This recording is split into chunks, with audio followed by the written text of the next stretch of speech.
एक वस्तु ली जाए दूसरी दी जाए, तो उसके लिए ये जरूरी है कि दोनों व्यक्ति राजी हों। लेकिन अगर नहीं होते, अब जैसे कि देने को तैयार है जूते वाला, दोहरा संयोग यही था कि दोनों वस्तुएं आपस में एक दूसरे को पलटने के लिए राजी हैं, लेकिन अक्सर ऐसा नहीं होता।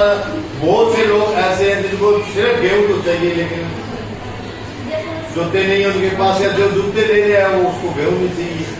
तो ऐसा संयोग दिया, एक बीच की ऐसी चीज निकाली जिसको हम मुद्रा कहते हैं, वो इसको कैसे सुलझाती है वो बता दिया आपको।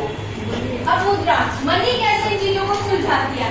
अब जो जूता बनाने वाले व्यक्ति है, अगर वो अनाज देने वाले व्यक्ति को, जो किसान था उसको अगर जूते दे देता है, और अगर वो किसान जूतों के बदले में जूते बनाने वाले को पैसे देगा, तो वो इंसान जो है जो जूते बेच रहा है वो अनाज बाहर से खरीद सकता है। इस तरह से क्या हो, मुद्रा ने मध्यस्थता की है, यानी कि मुद्रा ने बीच का काम किया। बिल्कुल सीधी सी बात है, इसने बहुत अच्छे समझा दिया आपको।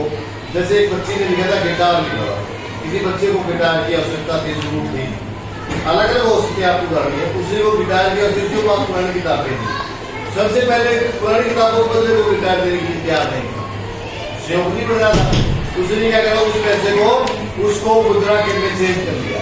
किसी ऐसे दुकानदार के पास गया जो पुरानी किताबें खरीदता है, किसी ऐसे पुरानी किताब खरीदती है, उसने मुद्रा प्राप्त कर और फिर मुद्रा देके उसने गिटार खरीद दिया। इस तरह से क्या होता है कि अब मुद्रा ने क्या किया, जब मुद्रा थी ना उस व्यक्ति के पास, उसके किसान के पास पैसे थे, तो उससे फिर क्या हुआ कि उस व्यक्ति ने पैसे दे दिए और जूते वाले जूते ले लिए। इस तरह से क्या हुआ कि जो जूते वाले उसके जूते बिके और उसको जो अनाज चाहिए था उसके पैसों के बदले में अनाज खरीद लिया, और जो अनाज देने वाला व्यक्ति था, जो अनाज देने को तैयार नहीं था, जिसने पैसे दिए, उसको जूते चाहिए तो उसको जूते भी प्राप्त हो गए।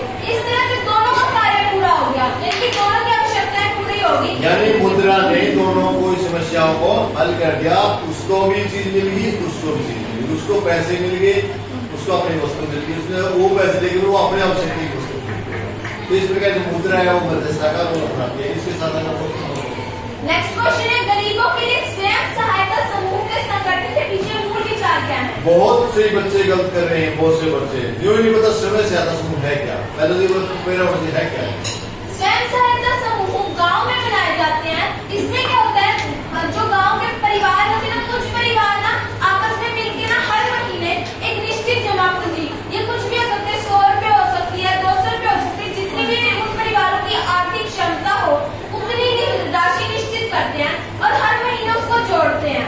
इससे क्या होता है कि बड़ी बात है, हमने कितनी बार बताया आपको कि कुछ महीने आस पड़ोस की मिल करके, इस लड़की ने भी पहले आपको एक दिन पहले भी लेक्चर दिया, क्लास में मैं कई बार बता चुका, फिर भी आप नहीं कर पा रहे, क्यों नहीं कर पा रहे, फिर ये नहीं समझा।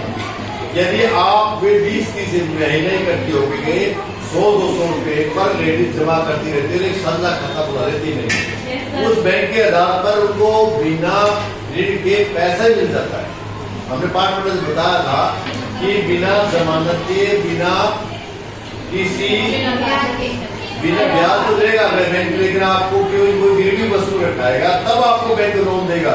लेकिन गरीबों के पास ये समस्या होती है कि उनके पास सामान रखने के लिए गिरवी रखने के लिए कोई सामान होता ही नहीं है, क्योंकि आगे भी तो गरीब है, तो वो लोन नहीं देता बैंक। लेकिन ये ऐसा सहायता समूह बना लेती है, इसमें का मतलब खुद ही ज्यादा करना, वे अपने आप अपने पास 100-200 रुपए मिला के बैंक में जमा कराती है, तो बैंक उस सिक्योरिटी के बदले उसको ऋण दे देती है, और जिसको उन्होंने रूप में जिसकी जरूरत होती है वो लोन लेके अपना काम चला सकते हैं, कोई छोटी मोटी दुकान है, काम करते हैं। ये चीज इसमें क्या होता है, जो ये स्वयं सहायता समूह है, अब कोई अगर अकेला गरीब परिवार है, अगर वो बैंक में ऋण लेने की कोशिश करता है, तो उस व्यक्ति के पास कोई ऋणाधार नहीं है जिसे वो बैंक पर गिरवी पैसे ले सके, ऋण ले सके।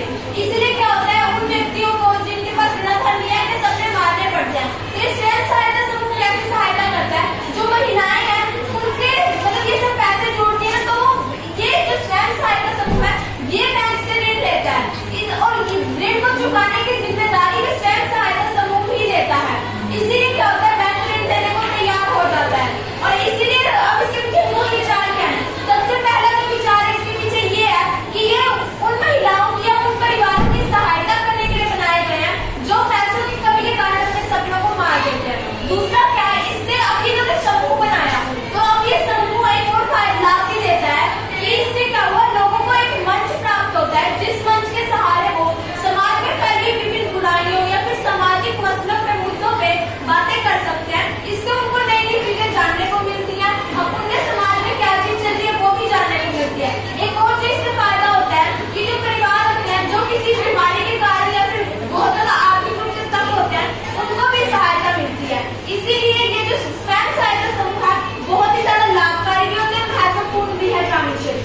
Thank you.